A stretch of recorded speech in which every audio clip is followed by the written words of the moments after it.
Hi there, this is Jennifer Vanderbeek with scrapsoflife.com, and in today's video I've got a scrap with me as I scrap along with CSI on case file number 255 for June 1st, 2018. I actually decided to kind of step out of my comfort zone a bit and create a splattery background, not my normal style. And to do that, I'm starting with some lilac walnut ink and some summer sky fireworks spray. And then I'm going to smooth over some creative medium in iridescent purple, followed by creative medium in silver. And then while that dries, I'm going to get on with some of my stamping.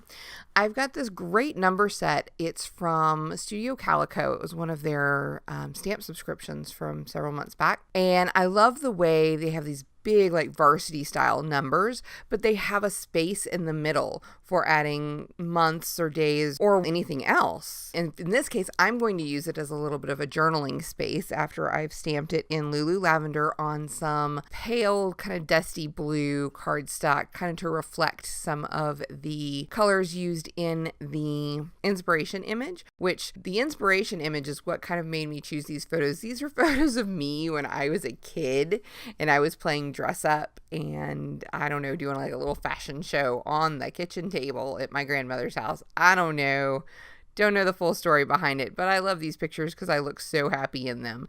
And so when I saw the inspiration image had this retro girl in this big floofy dress in that color of like the powdery blue, I kind of had to go with it. Another piece of evidence that was suggested in the case file was a people embellishment. So I stamped this Julie Nutting stamp of one of her girls in a dress. It sort of echoes the one I'm wearing in the photo. And then, of course, I'm going to color it with that color scheme in mind, using primarily a Summer Sky Memento marker, which I'm then going to go back and embellish with some white opaque gel pen.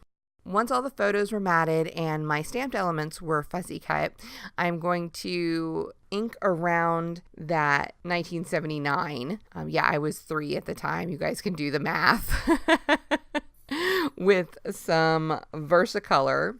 But before I stick everything down, I did want to do a couple more things to my background now that it's all dried and set. I have these stamps from, I believe, Stampers Anonymous. Everything that I've used in this project will be listed in the blog post, linked in the description down below. And I'm going to use my little cubes of Versacolor to stamp the rings and the star scatter images, just to kind of round out that background splatter. And I'm really kind of liking how this background is coming together. Even though, again, it's outside my comfort zone, I'm kind of digging it. I don't think I do this a lot, but I'm kind of liking it.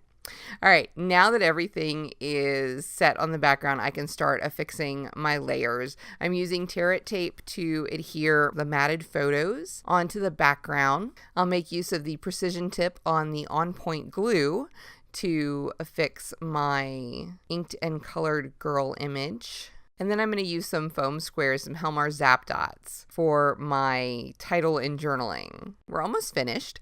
But in the inspiration image, there is some definite sparkle going on. And I wanted to add that. You see, I have rhinestones on my craft mat just waiting to be affixed. But first, I'm going to scatter some buttons in complementary colors. Most of them are like the pearly look or a blue. I've got a couple of purples in there. And I also found this really pretty silver bouquet charm. I have no idea where it comes from. But I thought, yeah, sure, let's add that while we're at it. I'm using Helmar 450 Quick Dry to get my buttons down nice and secure on the page. And then the rhinestones were kind enough to come self-adhesive, so I just have to peel off their little backing and scatter them around.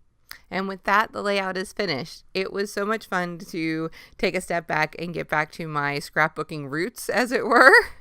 While also stepping out of my comfort zone and trying a much more modern approach to paper scrapbooking at the same time.